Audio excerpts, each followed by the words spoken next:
खुलुमबाय दिनैनि गोदान भिडिअ बयखौबो बरायबाय दासिमनि माखासे गोनां खौरांफोर लानानै फैदों नोंथांमोना भिडिअखौ जोबजासिम नायलांदो जाहाथे गोनां खौरांफोरखौ जेन मिस खालामा लोगोसेनो चेनेलाव गोदानै फैदोंब्ला चेनेलखौ साबस्क्राइब खालामनानै बेल आइकनखौबो अलाव होनानै लादो अब्ला दिनैनि सेथि खौरां नोंथांमोननो होनो लागै आखायाव लादों बिटिआर सोरखारा स्पर्ट्स गेलेमु बिफानाव गासै 53 सानो गोदानै साख्रिनि थिसनथाइ बिलाइ राननानै होदों सा 53निनो साथाम साब डिभिजनेल स्पर्ट्स अफिसार सा 11 कोच आरो सा 39 फिजिकल इन्स्ट्राक्टर गासै सा 53 लाइमोनफोरनो साख्रिनि थिसनथाइ बिलाइखौ गथायनानै होबाय थिसनथाइ बिलाइ राननाय बे हाबाफारियावनो बाहागो लानानै मावफुं सोद्रोमा दावबायसा बर'आ बुङो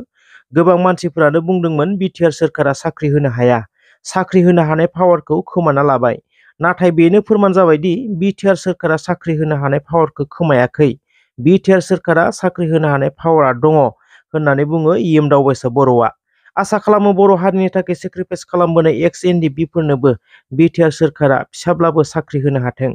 आसामाव आइजोफोरनि सोमावसारनाया गोख्रोंसिन जाबोनायखौ नुनो मोन्दों मख'नो गोनांदि आसामाव सान्थि गैयै थासारिया बांबोनायखौ नुनो मोनबोगासिनो सानफ्रोमबो सोमावसारनाय धरना अंगनाबादि बायदिफोरा दिसपुराव गोख्रोङै सोमावसारदों माननि नालागे मजुरि लागिबय लागिब पुलिसनि ब्रिकेटखौ सिफायनानै गोख्रोङै सोमावसारदों रोजा रोजा अंगनाबादि बायदिफोरा गोदानै दिकेजुलि बियाबाव सोसनजानाय सनितपुर जिल्ला सा राङापारा कैलाजुलियाव ओनसोलनि रायजो राजाफोरा लोब लोब फैनानै मन्त्रि अशोक सिंहालखौ गाजा गोमजायै बरायदों सानसेनि हाबाफारिजों खुंफुंजानाय बे हाबाफारियाव मन्त्रि अशोक सिंहालआ बाहागो लानानै गोदानै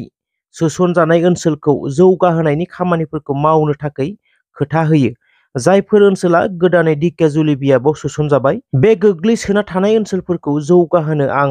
आखायाव लाबाय होनना खोथा होदों मन्त्रि अशोक सिंहालआ बिटिआरनि गाहाय मावफुं सोद्रोमा जानायनि उनाव दिनैसिम 4 बोसोराव प्रमद बर'आ मोननैल' गोदान खामानि मावदों मा खामानि कारिगावनिफ्राय क'क्राझारसिम गोदानै स्पिड ब्रेकार बानायनाय कारिगावनिफ्राय क'क्राझारसिम थाङोब्ला लामायाव गिदिर मोजां प्रमद बर'नि फट' नुनो मोनगोन बे मोननै खामानिखौल' प्रमद बर'आ मावदों हाग्रामा महिलारिनि बुंनाय आइ फुवालि दालाङा आं बानायनायसो प्रमद बर'आ फिनिशिंल' खालामदों सानैनिसिमबो रायजो राजानि जानानै साबायखर हाग्रामा महिलारि सार आरो प्रमद बर' सारनिसिम नेक्स्टआव जायानो पावारआव फैयो बर' रायजो राजानि थाखाय मोजां खामानि मावलांनो हाथों बनसुखौ गसाइगावआव जोंनो इस्टाब्लिश खालामदोंमोन 2022 मायथाइनि 5 जुलाइआव गामि थांनानै बनसुनि सोमोन्दै बुंहैदोंमोन रायजो राजाया आन्दायदोंमोन मा बनसु लासै रायजोफोरा सापर्टबो खालामदोंमोन नाथाय दा आं पलिटिक्सआव फैबाय गसाइगाव खोन्दोनि बनसुनि गाहाय नेहाथारि खोरोम नार्जारिया इउपिपिएल दोलोआव जगदान मख'नो गोनांदि बनसुखौ इस्टाब्लिश खालामग्रायानो पलिटिक्सआव फैनानै बनसुखौ सोंखारिबाय बनसुआ लोरबां उइक जालांनायखौ हमदां मोनदों उइक जादोंब्ला मा खालामनांगौ एज ए लिडार लोरबांथिखौ नुनानै बोलोगोरा दोलोआव फैबाय रायजोनि खामानि मावनो सिगां बनसुआव थानानै बर'निल' खामानि मावदोंमोन दायो गासैबो हारिनि थाखाय खामानि मावनो ओंखारबोबाय पलिटिक्सआव रिजाइन होनानै ओंखारबोबाय मोजां जादों नाथाय पलिटिक्सआव फैनानै बनसुआ लोरबां मुङावल' बनसु जेबो गैया नाथाय बै रायजो राजाफोरालाय जायफोरखौ बिथांमोना बुजायनानै फोरोंनानै बनसुआव सापर्ट खालामहोदोंमोन जों बुंनो हायो one of the stumbling blocks and cannot do anything for the communities साननो गोनां बाथ्राया बेसोदि मोनसेल' हारिनि थाखाय खामानि मावनायावनो लोरबां जालांनाय आफादखौ गोख्रों खालामनो अनगायै गोबां जातिनि थाखाय खामानि मावनो साननाया बेसेबां ओंथि गोनां जागोन बिथांनि इउपिपिएलआव हाबनायाव आंहा बाजानाय गैया गाज्रि मोननाय गैया I love UPPL and BPF also बाट जाय आफादाव जेबो थांखि बिथांखि गैयाब्ला मुङावल' बनसुब्ला मानोथो दानाय मानोथो इस्टाब्लिश खालामनाय मानोथो रायजो राजाखौ बनसुनि सोमोन्दै फोसावनानै गोनो गोथो खालामखो बिथांनि पलिटिक्सआव हाबनायनि सावगारिखौ जों रायजो राजाया समायना नुवाखिसै बारग' एनडिपि निउटन खाख्लारिनि सारादु खुंदों मख'नो गोनां आरो जोबोद दुखुनांथावदि निउटन खाख्लारिया थांनाय 2012 मायथाइयाव न'निफ्राय ओंखारलांदोंमोन 2012 मायथाइयावनो ओंखारलांदोंमोनब्लाबो सम न'आव फैगारोमोन नाथाय 2016 मायथाइनिफ्राय दासिम खनसेबो फैयाखिसै दुखुनांथावै न'खरा निउटनखौ थैबाय होनना सानना लानानै सारादु खुंदों माइबं खाख्लारि फंबायनि थाखाय जेनेबा न'खराबो गैया बिदिनो नोरजिया न'खर जि सानदों जेनेबा जि एसे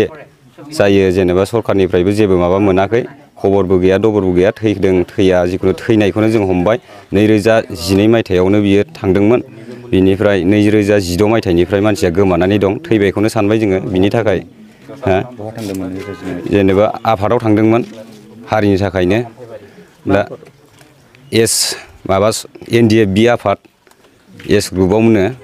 ओमफ्राय दा थैबाय नालाय दा बिनि साराद' जों होबाय आरो जा हायो गावनि एसे एनै खरस खालामनानै रायजो राजाफोरखौ माबा लानानै 2012 मायथाइयाव थांदोंमोन 2016 मायथाइयाव गोमाबाय मानसिया 2012 मायथाइयाव थांदोंमोन नालाय थांनानै इनिफ्राय फैबाय बिदिनो फैयो बबाव थाङो बबाव थायो जिखुनु न'आव दसे दनै फैयोमोन बिनि गेजेरावनो हमजालाय लांबायबो हमजानानै बिदिनो न'खरफोराबो गेग्रेबलांबाय बिनि थाखायनो हा बन्दक बायदिसिना होनानै बख'लाबायनांगौ जाबाय न'खरा नोरजियानिफ्राय नोरजिया जालांबाय बिदिनो बिमा बिफाफ्राबो सिन्ताजोंनो बेमार आजाराव गोग्लैसोनानै दिनै दासिम माने बेमारावनो थाबाय फिसानि मोखां महर मोखां नुयियाव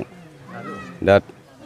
उफाय गैला बिमा बिफायाबो नोरजिया जाबाय नालाय जोंफोरबो बिदिनो जालांबाय गैयाबो मोनाबो ओमफ्राय 2016 मायथाइयावथ' गोमाखाबाय थैबायखौनो होनना सानबाय दा बिनि थाखायनो सानै सिन्ता भाबना खालामनानै एथ' गोबाव बेबायदि दोननो हाया माया होननानै जोङो जा हायो माबा खालामनानै गावजोंनो गावनो 2000 गिदिंना फैफिनासै बिनि थाखायनो जोङो साराद' होनानै बिनि आत्मा जिउखौ फोजोबनोसै होननानै माबा कल भिडिअ जेबो गैया रावनिफ्रायबो कलबो गैया नोंथांमोना थैबाय होननानै सानना लायो थैबाय होननानै जों सानना लायो आरो जेबो खबर गैयियाव थ' नायनांगौ जेनेबा गावनिनो हारिनि थाखाय जुजिनाय नालाय बारसोमनाय नालाय सरकारा अनहरनांगौ बे न'खरा ओरैनो नोरजिया जालाङाखै बेबो मोनसे सिमां दंमोन मोनसे आसा दंमोन बेहाबो संसार जानो नों आं बायदि थानानै बेबो आलो गोजोन थानो गोसो दंमोन निजोम खाख्लारि होननानै औ ओमफ्राय सिगाङाव मा जायो बेखौ जों मिथिया जायखिजाया आं खनसे बख'ना लायनो मोननायाव निजोम होनबासो सिनायजोबोमोन बेखौ बिनि उनाव जेबो मिथिला आङो पुलिसनिसिमथ' जोंथ' फोरमायहैयाखै माने गावसोरनो खबर लाफैबाय थायोमोन आरो आफादनिफ्राय नङा पुलिसनिफ्राय औ नोंस्रालाया बोरो होननानै बिदिनो फंबाया बोरो होननानै खबर लाफैबाय थायोमोन ओमफ्राय बिदिनो गावसोरबो मोनलाङा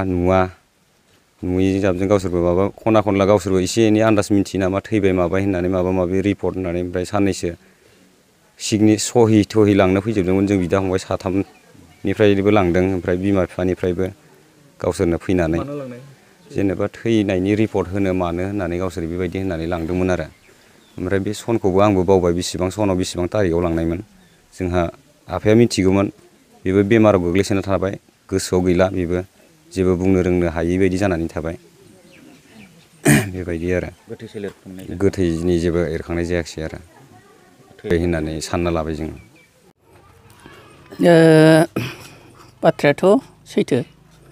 जा बे नेवथोन खाख्लारि बिथाङा थांनाय 2012 मायथाइयाव जे NDFB संबिजित हान्जा बेयाव बाहागो लाहैदोंमोन बेनिफ्राय जोङो 2016 मायथाइसिम गेजेर गेजेर बेखौ गामियाव एबा न'खराव फैनायखौ नुदोंमोन नाथाय 2016 मायथाइनि उनाव जों दिनैसिम